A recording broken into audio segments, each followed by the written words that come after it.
Assalamualaikum warahmatullahi wabarakatuh. Alhamdulillahi rabbil alamin. Hadana lihadza wa ma kunna linahtadiya laula an hadana Allah. Allahumma salli ala sayyidina Muhammad ibn Abdullah imamil muttaqin sayyidil hurril muhajjalin wa ala alihi wa ashabihil mujahidin adh-dhahirin, amma ba'd. Di penghujung ibadah puasa Ramadan kita, tentu saja ada satu pertanyaan penting yang patut kita ajukan pada diri kita sendiri dan layak menjadi satu kekhawatiran kita tentang ibadah puasa yang selama ini kita jalani. Jika kita bertanya apakah puasa kita sah atau tidak, maka jawabannya, jika terpenuhi syarat daripada puasa itu, tentu saja jawabannya adalah puasa kita sah. Akan tetapi jika ditanyakan apakah ibadah puasa kita diterima oleh Allah Subhanahu wa Ta'ala, maka boleh jadi ini adalah satu pertanyaan yang seharusnya memunculkan rasa kekhawatiran pada diri seorang hamba Allah. Bagaimana tidak, puasa yang kita jalani ini tidak memunculkan satu kekhawatiran. Padahal yang paling penting dari setiap amal ibadah itu tidak hanya terletak pada soal sah atau tidaknya, tetapi apakah dia diterima atau tidak oleh Allah Subhanahu wa Ta'ala. Maka sungguh jika seorang hamba memiliki rasa khawatir terhadap amalnya diterima atau tidak, ini menjadi tanda awal bahwa di dalam dirinya terdapat keimanan yang jujur. Namun jika seseorang tidak memiliki rasa khawatir, maka tentu saja keimanan di dalam dirinya dipertanyakan. Walladzina yu'tuna ma atau wa qulubihim wajilah. Allah Subhanahu wa Ta'ala menggambarkan bagaimana hati orang-orang beriman di dalam surah Al-Mu'minun ayat ke-60. Orang-orang yang menginfakkan atau menyedekahkan apa yang mereka berikan, kemudian disertai oleh rasa takut. Mereka sudah beramal soleh, mereka sudah melakukan satu kebajikan, tapi justru diiringi oleh perasaan takut. Maka sungguh ini adalah bukti tanda iman di dalam diri seseorang. Rasa takut tersebut menjadi sesuatu yang wajar bagi seseorang yang memiliki harapan tinggi agar amal ibadahnya diterima oleh Allah Subhanahu wa Ta'ala.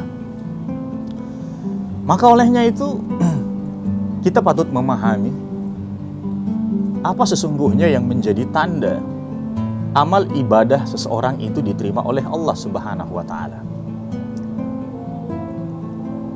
Memang ini adalah perkara rahasia.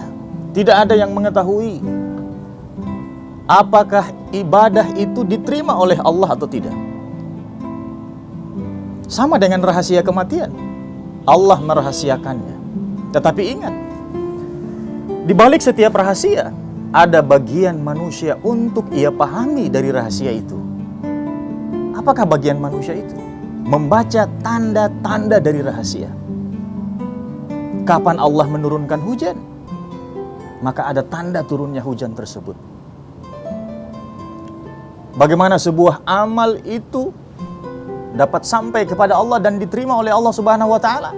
Maka sungguh ada tanda di balik daripada rahasia apakah ibadah puasa kita diterima atau tidak. Para ulama sering mengungkapkan, inna min alamatil qabulil hasanah al-hasanatu ba'daha. Sesungguhnya salah satu tanda ibadah kita diterima oleh Allah Subhanahu wa Ta'ala adalah perbuatan baik itu diikuti oleh perbuatan baik berikutnya. Syekh Ibnu Rajab Al-Hambali juga pernah mengungkapkan bahwa ibadah puasa yang diterima itu salah satu tandanya adalah dia gemar melakukan ibadah puasa sunnah. Ingat, setelah Ramadan ini kembali akan disusul dengan satu puasa sunnah, yaitu puasa Syawal. Puasa 6 hari pada bulan Syawal. Maka siapa yang mengerjakannya, sungguh itu juga menjadi salah satu tanda ibadah orang tersebut diterima oleh Allah Subhanahu wa taala. Dan sebagai penutup, mari kita renungkan apa yang diungkap oleh Ibnu Athaillah dalam kitab Al-Hikamnya. Dia mengatakan, "Mau wajada thamrata min amalihi ajilan fahuwa daliluhu ala wujudil qabul." Siapa yang segera merasakan buah dari amal perbuatannya, dia merasakan ada kenikmatan, ada tambahan-tambahan amal setelah dia melakukan satu amalan, fahuwa daliluhu, itu menjadi dalil, itu menjadi bukti ala wujudil qabul, diterimanya amal ibadahnya. Semoga kita adalah orang-orang yang di dalam hati kita terdapat rasa khawatir dan harapan tentang ibadah kita diterima oleh Allah Subhanahu wa taala. Dan semoga ibadah puasa yang kita jalani ini setelahnya kelak akan diikuti dengan amalan-amalan kebajikan yang lain. Yang tadinya bakhil, dia menjadi lebih dermawan. Yang tadinya pemarah, dia menjadi lebih sabar untuk menahan amarahnya. Demikian, semoga bermanfaat. Wallahul musta'an. Hadanallahu wa iyyakum ajmain. Tsumma assalamu alaikum warahmatullahi wabarakatuh.